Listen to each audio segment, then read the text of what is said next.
Assalamualaikum warahmatullahi wabarakatuh. Kami dari kelompok 4 akan mempresentasikan hasil dari diskusi kami tentang metode pembuatan ekstrak terpurifikasi.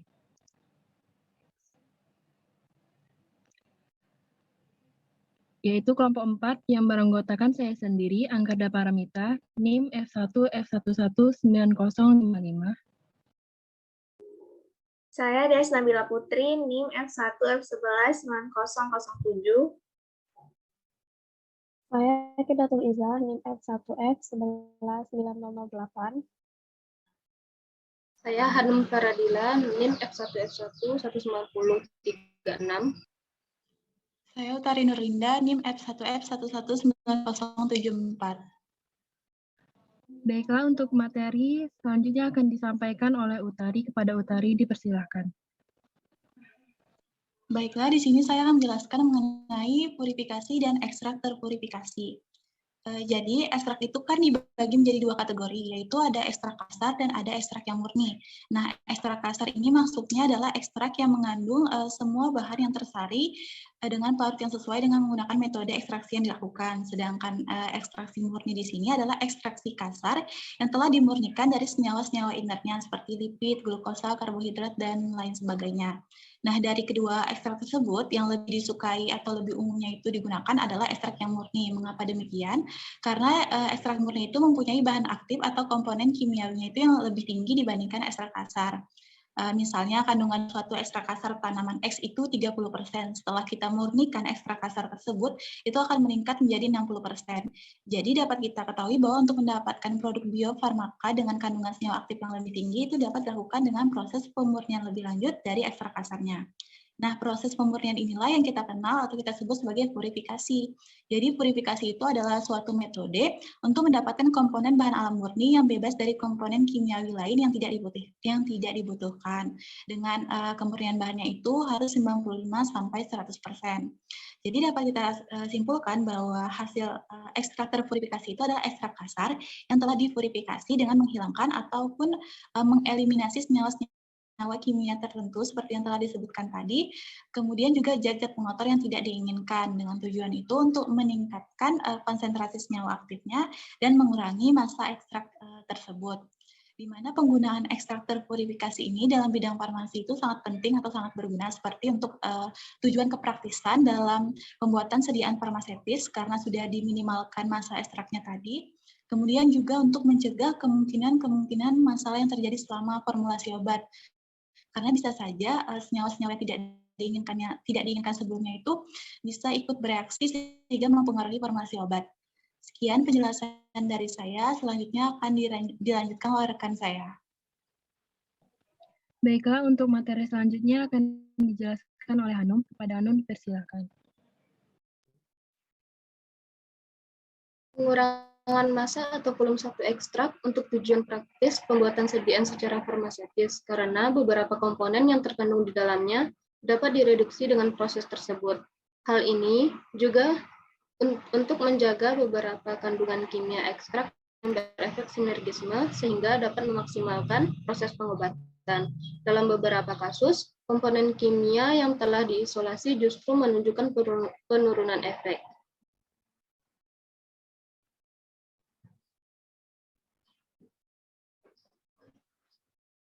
Komponen yang terdapat di dalam ekstrak itu ada dua, yaitu metabolit primer dan metabolit sekunder. Contoh dari metabolit primer itu ada lemak, karbohidrat, protein, lilin, dan klorofil. Yang kedua ada metabolit sekunder, contohnya yaitu steroid atau triterpenoid, alkaloid, flavonoid, glikosida, saponin, tanin, dan anthraquinone. Selain metabolit primer, beberapa metabolit sekunder seperti tanin dan glikosida, anthraquinone kadang-kadang perlu dihilangkan dengan tujuan untuk menghilangkan efek farmakologi bahan aktif tersebut yang tidak diinginkan. Pengurangan massa ekstrak akan menyebabkan konsentrasi bahan aktif akan naik dan pada akhirnya akan meningkatkan efektivitas farmakologi dari ekstrak. Tidak selamanya tanin yang terdapat di dalam bahan alam perlu dihilangkan. Jika tanin ini merupakan bahan aktif yang sangat diperlukan untuk mendukung aktivitas farmakologi, maka komponen ini tetap dipertahankan. Justru dengan proses purifikasi ini, aktivitas senyawa ini makin meningkat. Di kelas selanjutnya akan dilanjutkan oleh rekan saya. Untuk materi selanjutnya akan dijelaskan oleh Deas. Kepada Deas Materi selanjutnya yaitu purifikasi ekstrak air. Next. Pada pembuatan ekstrak dengan pelarut air seperti infusum dan dekok, polisakarida biasanya akan banyak terekstraksi.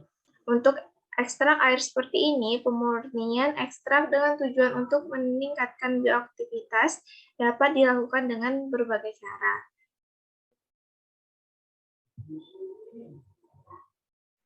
Tahapan yang paling utama dalam proses purifikasi ekstrak air adalah menghilangkan senyawa polisakarida yang dianggap tidak menunjukkan sifat bioaktivitasnya. Salah satu cara untuk menghilangkan senyawa polisakarida itu yaitu dengan pengenapan menggunakan alkohol.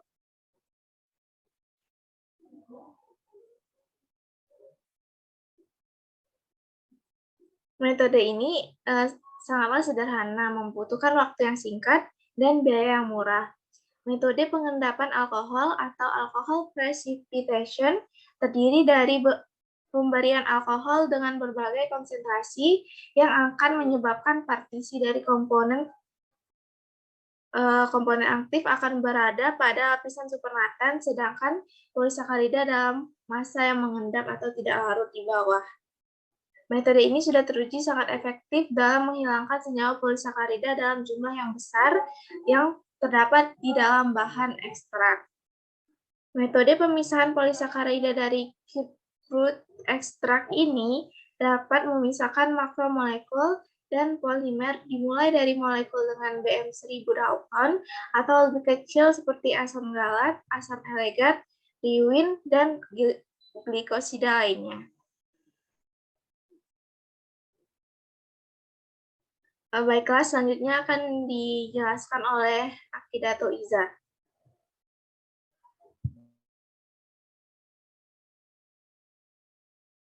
Baik, untuk tahapan metode penelitian. Next. Nah, di sini kami menggunakan atau mengambil contoh untuk metode penelitian berdasarkan Traditional Medicine Journal, volume 20 nomor 2 tahun 2015 yang berjudul Perbandingan Metode Pembuatan Ekstrak Terpurifikasi di Propolis dari Lebah Madu, Apis mellifera berdasarkan kadar flavonoid total dihitung sebagai rutin. Next. Untuk alat dan bahan yang digunakan, di sini menggunakan alat timbangan analitik, coron Bachner, penangas air, kompor listrik, cawan porselin, gelas ukur, Erlenmeyer tertutup, kertas saring, blender, bejana pengembang, lampu ultraviolet 245 dan 366 nanometer, mikropipet, blue dan yellow tip, spektrofotometer Genesis, full UV, dan kuvet. Sedangkan bahan yang digunakan di sini adalah bahan propolis dari ginseng yang didapatkan dari daerah Batang, Jawa Tengah, etanol 96%, heksan, aquades, kloroform, etil asetat, larutan N-butanol dan larutan N-butanol asam asetat air dengan perbandingan 3:1:1, fase diam lempeng silika gel 60F 254, dan bahan untuk pengukur kadar total flavonoid di sini adalah metanol, HLCl3 10%, NaNO2 10%, NaOH 10%, pembanding rutin 1%. Nah, semua bahan kimia ini berderajat pro analisis selain aqueous atau dinyatakan lain. Tahapan penelitiannya yang pertama itu dilakukan pengumpulan di propolis. Nah, pengumpulan di propolis ini dikumpulkan dari daerah Gringsing, Batang, Jawa Tengah dengan memisahkan bagian luar sarang dengan ciri-ciri propolisnya itu berwarna coklat tua, kuning kemerah-merahan, hijau tua sampai kehitaman. Selanjutnya yaitu tahapan ekstraksi propolis. Yang pertama, propolis sebanyak 500 gram dihancurkan, kemudian 3.750 ml etanol 96% ditambahkan sebagai pelarut. Selanjutnya, maserasi dilakukan dengan pengadukan dan dilanjutkan dengan perendaman selama 120 jam atau 5 hari. Yang ketiga, dilakukan penyaringan dengan corong Bachner dan kertas saring untuk memisahkan filtrat dari ampas ke dalam labu Erlenmeyer. Tahapan yang keempat, ampas yang diperoleh ditambahkan penyari lagi hingga volume keseluruhan 5.000 ml dan dituangkan selama 2 hari.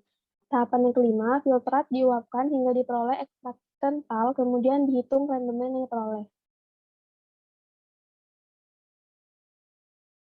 Untuk pembuatan ekstrak terpurifikasi, ada dua metode. Yang pertama, metode purifikasi 1, yaitu ekstrak etanol 96% yang telah dikentalkan ditimbang 20 gram, kemudian dituang ke dalam Erlenmeyer dan ditambahkan dengan etanol 30% sebanyak 50 ml, lalu diaduk hingga ekstrak tersaring ke dalam etanol 30%. Penambahan penyari dan pengadukan dilakukan secara bertahap hingga diperoleh etanol 30% yang bening.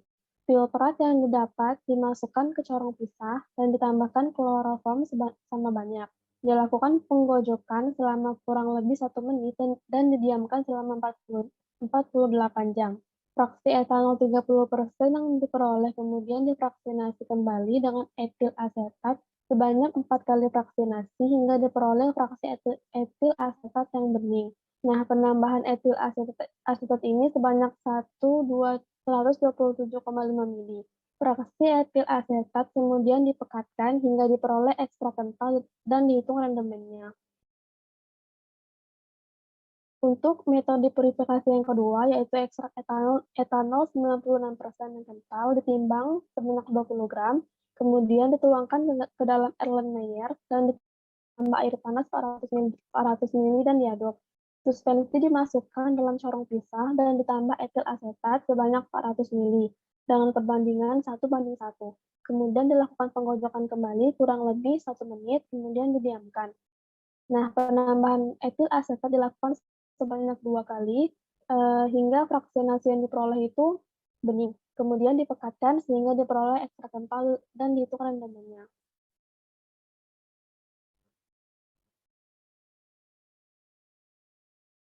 Tahapan selanjutnya yaitu deteksi kandungan flavonoid.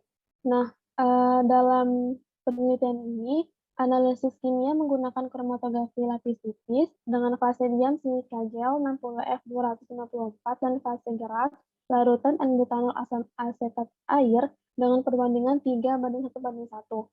Pengamatan dilakukan di bawah sinar tampak, sinar UV 254 dan UV 366. Identifikasi flavonoid dengan KLT dilakukan untuk mengidentifikasi kandungan flavonoid pada ekstrak terpurifikasi. Selain itu, identifikasi dengan KLT digunakan untuk penentuan baku standar dalam pengukuran kadar flavonoid total, yaitu dengan membandingkan bercak yang dihasilkan antara ekstrak, perbandingan rutin, dan quercetin. Tahapan selanjutnya yaitu pengukuran kadar flavonoid total. Nah, di sini dilakukan penetapan operating time, yaitu larutan induk rutin 1% dalam metanol sebanyak 25 dan dimasukkan dalam labu takar 10,1 ml, kemudian ditambahkan 4 ml Aquades dan 0,3 ml NaNO2 10%, kemudian didiamkan selama 6 menit. Kemudian ditambah AlCl3 10% sebanyak 0,3 ml dan didiamkan selama 5 menit. Ditambah lagi 4 ml NaOH 10% dan Aquades sampai tanda. Kemudian absorbansi diukur pada 510 mm dan pengamatan dilakukan pada menit ke-0, 5, 10, 15, 20, 25, 30, 35, 40, 45, dan menit 50. Nah, operating time ini ditentukan dengan nilai serapan tertinggi dan stabil dari data yang diperoleh. Penentuan panjang gelombang maksimal sebanyak 25 ini dimasukkan ke dalam labu takar 10 ml, kemudian ditambahkan dengan 4 ml Aquades dan 0,3 ml NaNO2 10%, kemudian didiamkan selama 6 menit. Kemudian ditambah lagi 4 mili NaOH 10% dan Aquades sampai tanda. Kemudian tunggu selama waktu hasil penentuan ini selesai. Selanjutnya dilakukan scanning dari panjang gelombang 200 sampai 550 dan panjang gelombang maksimal ditunjukkan dengan nilai absorbansi yang tertinggi.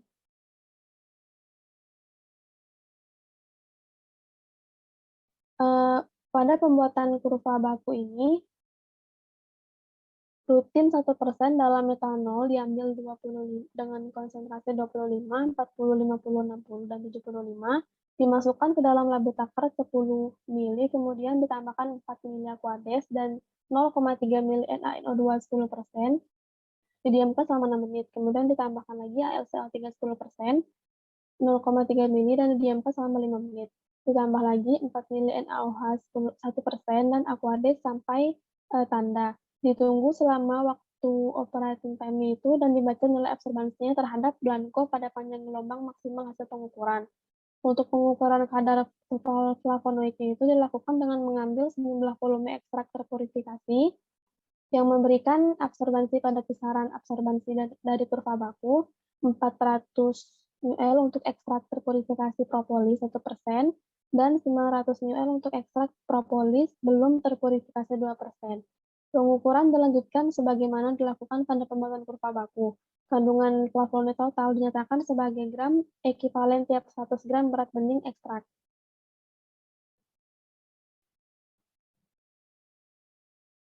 Untuk cara analisis yang digunakan pada penelitian ini yaitu analisis kadar flavonoid total dilakukan dengan metode spektrofotometri UV visible dan membandingkan kadar flavonoid total dari dua metode pembuatan ekstrak terpurifikasi yang berbeda dengan kadar flavonoid total dari ekstrak propolis yang belum dipurifikasi menggunakan analisis Poirot sample t-test. Analisis statistik digunakan untuk menguji efektivitas proses purifikasi berkaitan dengan kadar flavonoid total sebelum dan sesudah ekstrak dipurifikasi.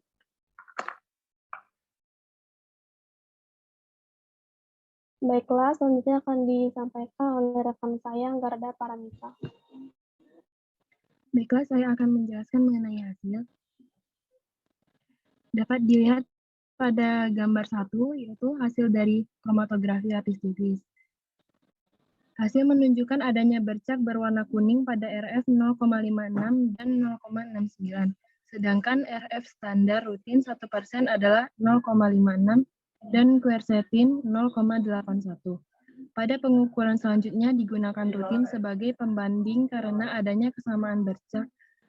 Adanya bercak kedua dengan RF mendekati rutin dimungkinkan kandungan flavonoid dalam ekstrak adalah glikosida sehingga perhitungan kadar flavonoid total dihitung sebagai rutin.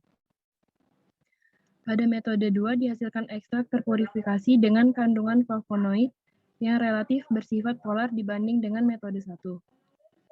Hal ini disebabkan adanya perbedaan tahap awal purifikasi yaitu pada metode 1 menggunakan pelarut etanol 30%, sedangkan metode 2 menggunakan air panas. Slide selanjutnya.